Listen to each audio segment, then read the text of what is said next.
ভুঁড়িটা আমরা কম বেশি সবাই পছন্দ করি, বাট ভুঁড়িটা নেওয়ার কষ্টে আমরা খুবই কম খাই। কথায় বলে যে জিনিসের কষ্ট বেশি সেই জিনিসই কি মজা। শীতের এই সময়টাতে হাতের মুঠ ভরে ভরে তরকারিতে ধনিয়া পাতা দিয়ে রান্না করলে তরকারি রান্নার টেস্টই আলাদা হয়। আসসালামু আলাইকুম, সবাই কেমন আছেন? আশা করছি সবাই ভালো আছেন। আজকে যেহেতু বৃহস্পতিবার মানে হচ্ছে আমার ভাই আসে, তো সে আসলে আমাদের রান্নার মেনুটা একটু চেঞ্জ হয়ে যায়, মানে আমার ভাইয়ের পছন্দের রান্নাটাই করার চেষ্টা করি। তো এইদিকে হচ্ছে আমি গত সপ্তাহে ভুঁড়ি এনেছিলাম, তো ও যেহেতু গত সপ্তাহে আসে নাই এই জন্য আমি ভুঁড়িটা রান্না করি নাই। তো আজকে যেহেতু আসবে তো এই জন্য ভুঁড়িটা নামিয়ে নিলাম।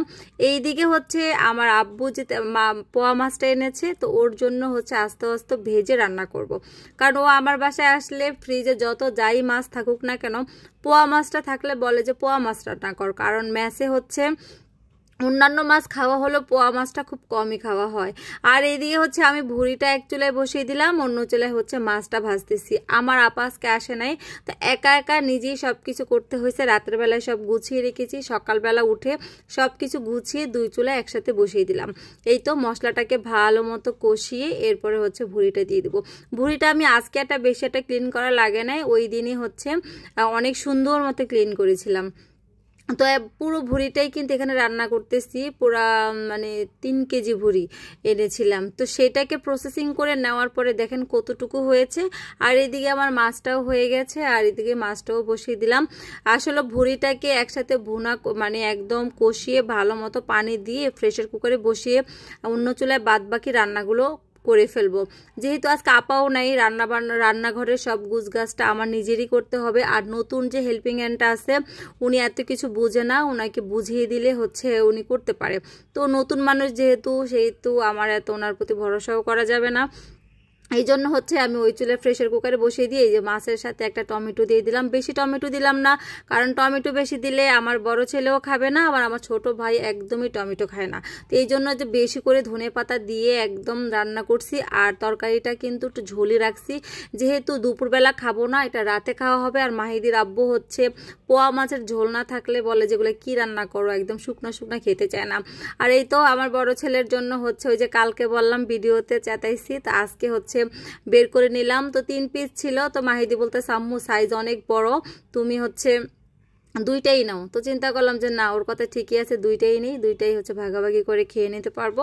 আর এইদিকে মাছটা ভাজা হয়ে গেছে, মাছটা ভেজে রেখে চুলা বন্ধ করে আমি আবার দুই ছেলেকে নিয়ে স্কুলে গেলাম। স্কুল থেকে এসে হচ্ছে মাছটাকে ভাজা শেষ করে এবার হচ্ছে ভুঁড়িটাও দেখি যে কষানো হয়ে গেছে। এবার হচ্ছে চুলায় নামিয়ে তারপর অনেকটা সময় একটু রাখবো। অন্যান্য সময় হচ্ছে চুলাতে রান্নাটা শেষ করে ফেলি, তো আজকে হচ্ছে বললাম যে নাইট কিছুটা সময় জ্বালাই। কারণ ভুঁড়ি আপনি যত জ্বালিয়ে অনেকক্ষণ চুলায় রেখে রান্না করে খাবেন তত বেশি মজা। আরও বেশি মজা যদি আপনি আজকে জ্বালায় রাখে কালকে খান তাহলে আরও মজা। তো এইদিকে হচ্ছে ভুঁড়িটা একটু মাখা মানে এখনও ঝোল আছে, তো ওই অবস্থায় হচ্ছে আমি একটু বাগার দিয়ে দিব।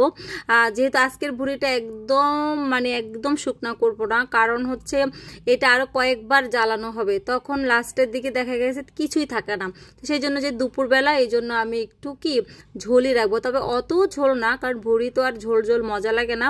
এটাকে আমি আরও শুকাবো এবং দমে দিয়ে রেখে দিব আরও প্রায় 15 থেকে 20 মিনিট। ততক্ষণে কিন্তু আমার ভুঁড়িটা হয়েও যাবে।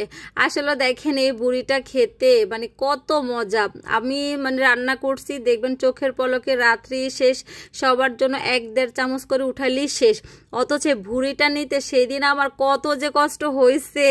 এই জন্যই কষ্টের ভয়ে কিন্তু ভুঁড়িটা খুবই কম খাওয়া হয় আমাদের সবার, বাট জিনিসটা কিন্তু খেতে অসম্ভব মজা।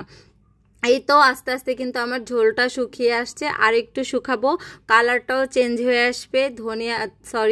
জিরা গুঁড়া আর হচ্ছে শাহি যে মশলাটা বাসায় বানাই সেটা দিয়ে দিলাম। এটা দেওয়ার পরে তো লুকটাই চেঞ্জ হয়ে যায়। এবার চলে আসলো ভুঁড়ির আসল যে একটা কালার সেটা। তো এই তো অসম্ভব মজা হয়েছে। আরও 2টা জালের পরে আরও শুকিয়ে যাবে, সেই জন্য আমি একটু গা মাখাই রেখেছিলাম। তো আপনারা কারা কারা ভুঁড়ি পছন্দ করেন, আমার জন্য এরকম আমার মতো এরকম নেওয়ার কষ্টে খেতে পারেন না। এই তো কোরবানি ঈদের পরে আসলে খুবই কমই খাওয়া হয়, ঈদ ছাড়া খুবই কম খাওয়া হয়। এই তো হয়ে গেল। আলহামদুলিল্লাহ, খুব মজার একটা খাবার।